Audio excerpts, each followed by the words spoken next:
So, hello, what's up mga kaboss idol? Panibagong araw na naman. So, panibagong video na naman. This topic po ay gusto kong pag-usapan about sa mga common na kamalian ng mga small YouTubers. At sa tingin ko, ito ay isa sa mga makakatulong din sa atin na mapaunlad ang ating mga sarili sa mga baguhan lang ng mga kagaya ko. Ang lahat, huwag kalimutan mag-subscribe, like and share, at click ang notification bell para ma-update kayo sa mga sunod ko na mga video. So, huwag na natin patagalin. Start na tayo. Ayun nga, kagaya nga nasabi ko kanina, topic natin is about sa mga common na mga kamalian ng mga small YouTubers, lalo na sa mga baguhan ng mga kagaya ko. So, number 1 na kamalian, hindi po gumagamit ng mga shorts video. What? Ayun. Kagaya nga nasabi ko, kailangan pa rin natin na gumawa at ipagpatuloy ang paggawa ng mga shorts video. Alam niyo kung bakit? Kasi, isa din ito sa mga katulong sa atin para dumami ang mga subscribers at mga followers natin dito sa YouTube. Kasi malaking tulong ito sa atin, lalo na sa mga baguhan ng mga YouTuber. Kailangan natin i-continue ang paggawa ng mga shorts video para mas mapabilis tayong mapansin, makilala, at mas maraming makanood sa atin. No? Mas mabilis tayong ma-monetize dito sa YouTube. So, dalawang kamalian. Yung nakakalimutan natin ang mag-call action. Ano ang call action? Ito ay yung pag-remind sa mga viewers natin, sa mga subscribers natin na bago makalimutan ng lahat, mag-subscribe, like and share, at i-click ang notification bell para ma-update kayo sa sunod kong mga video. Yun po ang call action. Minsan kasi, nakakalimutan ng mga YouTuber na kagaya ko na minsan i-review yung ano nila, yung mga video nila na i-upload na, ay, kalimutan ko pala maglagay. So, hirap kasi pag gano'n. Nakakalimutan natin magtawag ng call action, no? Ang i-remind yung mga viewers natin na kailangan mag-subscribe sila para at least kasi meron mga viewers natin, mga subscribers natin na pag nanonood sila, nakakalimutan na nila na ay, isa-subscribe ko pala to. After nila manood, ilipat na nila sa panibagong video. Kaya, laging may call action tayo dapat. Para at least, ma-inform sila na kailangan nila mag-subscribe dito sa channel na to. No? Yun po, ang pangalawang ayalas na kamalian natin ng mga small YouTuber. So, pangatlong kamalian. Huwag po nating ugaliin na mag-delete ng mga videos natin. Lalo na yung mga old videos natin. Katulad sa mga, i-delete ko na to kasi pangit naman to dati. Wala naman masyado nag-views nito. Konti lang din nag-like. No? Huwag natin po ugaliin na mag-delete ng mga videos. Kahit sabihin natin na pangit pa yan or nagkamali ka doon na konti lang nag-views. Huwag po tayong mag-delete kasi alam nyo kung bakit. Kasi, pag nag-delete po kayo ng video na na-upload nyo na po, bawas po yon sa mga viewers nyo, sa mga likes. Mababawasan po kayo. So, ibig sabihin, malaking bagay pa rin yon, no? Kaya dapat, ayaan na lang natin yung mga old videos natin. Ayaan na lang natin yan. Kasi, isa yan sa mga nakatulong sa atin na umangat tayo dito sa YouTube. Ang apat na kamalian, huwag nating kakalimutan palagi na mag-shout out sa mga followers natin.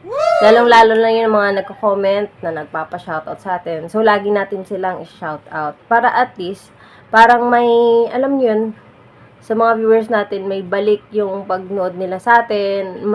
Matuwa sila na, ay, tinautat ako nito. Maganda manood dito kasi nagpapa-shoutout talaga to. O, ganun. Lagi tayong mag-thank you sa mga tumulong sa atin. No? Pasalamat tayo palagi sa kanila. So, yun yung mga nakikita ko din na isa sa mga kamalian ng mga YouTuber. Ang kamalian. Yung parang ano? Kaya ko ba? Ganon. Wala tayong masyadong confidence. Wala tayong masyadong tiwala sa sarili natin. Para tayong nagdadalawang isip, no? Kaya, isa din yun sa kamalian na nakikita ko. Katulad ko nung nag-uumpisa pa lang ako, sabi ko, na kaya nga ng lahat. Siyempre, kaya ko din, di ba? Nakikita ko dati, na-inspire ako sa mga pinapanood ko dati si Boss Tikram. Nanonood ako ng lagi ng mga vlog niya. So, na-inspire talaga ako at gusto ko na, ayoko siyang gayahin yung ano niya, personality niya. Gusto ko pa din na ako talaga. Pero, yung technique niya ng pagbablog, yung purpose ng pagbablog niya, yun yung nagustuhan ko. Kasi, bata pa lang ako, gusto ko na talagang gawin yung mga pag-share ng blessing sa mga kapwa natin. Tapos, ito, nagagawa ng mga tips advice. Gusto kong ganito talaga gawin. Tapos, yun, kailangan pa rin na bago ka gumawa ng isang bagay, dapat panindigan mo yun.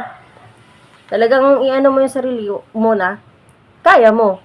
Hindi yung mawawalan ka agad ng pag-asa. Ay, wala masyado nanonood. Ano ba to? Wala masyado nag-like. Wala masyadong subscribers. So, ano yung mindset mo?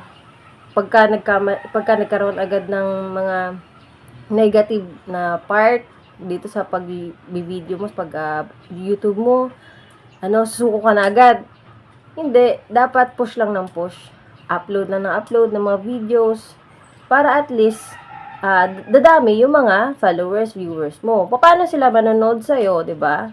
Kung yun, wala ka namang ina-upload at nawawalan ka na ng gana. So, dapat lagi kang may positive think. Lagi kang may kaya ko 'yan, no? Laging may tiwala sa sarili. 'Yon. Nakamalian, yung nawawalan tayo agad ng gana pagdating sa video, pag-upload ng video sa YouTube. Yung iisipin mo agad na, ay, parang huli na ang lahat, parang huli na ako nag-start huli na ako nagsimula, parang hindi na pwede ngayon mag-start. Parang ganon. Dahil nga, 2024 na. So, parang, ay, huli na talaga. Ganon. So, wag tayong ganon po. Kailangan natin na isipin natin na laging may pag-asa. No? Okay nga, nag-start ka ngayon na mag-umpisa ka ngayon. Kasi, at least ngayon, mas madami ka nang matutunan. O, katulad ko, mas marami na akong makukuhaan ng idea, mas marami na akong makukuhaan ng advice, mas marami na akong masa-search kung ano yung mga dapat gawin para mas ma-enhance ko ang pag-YouTube, no? Kaya lagi nating isipin na hindi pa huli ang lahat, no? Ito pa lang ang umpisa, at pagka na-monetize ka na dito sa YouTube, yun pa yung pag-start ng talagang totoong laban mo dito sa pag-vlog. At yung pampitong kamalian, yung nakakalimutan natin na humarap po dito sa lens. Isa din yan sa mga nakikita ko talaga. Katulad ko, kung nakikita niyo po yung mga last video ko, doon ako nakatingin, dito ako nakatingin. So, ang pangit. So, dapat pala, kasi parang, parang kapag dito tayo harap mismo sa camera, parang ibang tao na yung mga kinakausap natin. Parang hindi na kayo, no? Kasi pagka dito tayo harap sa lens, talagang mag-feel mo talaga na kausap mo yung mga viewers mo. Tapos, pag sa camera ka titingin, iba yung anggulo. Anggulo. So, yun po. So, dapat ugaliin natin na sa lens po tayo laging umarap para at least na feel talaga natin na kausap natin yung mga viewers natin at yung exact talaga ng mata natin ay tamang-tama po, no? Yung pangwalong kamalian ay lagi nating nakakalimutan mag-chill, no? Sana all. Mag-chill, mag-relax, magkalma lang, no? Kasi madalas nating naramdaman parang pagka nakaharap ka na sa camera, pag pinindot mo na yung start, talagang dun mo siya mararamdaman talaga yung tense. Parang kinakabahan ka na. Parang, yun nga, katulad na sabi ko kanina, kausap mo na yung mga tao, yung manonood, no? Pero pag nasanay ka na, normal na lang sa'yo yun. Mani-mani na lang sa'yo yan. Kaya lagi nating itatry, lagi nating subukan, lagi nating sanayin na kausapin yung sarili natin dito sa harap ng camera para at least mawala na yung kaba, yung tension, no? Chill lang tayo. Chill lang tayo. Wag nating i-pressure yung sarili natin sa pag-vlog, no? Kung pakiramdam nung parang kinakabahan ka, huminga ka lang.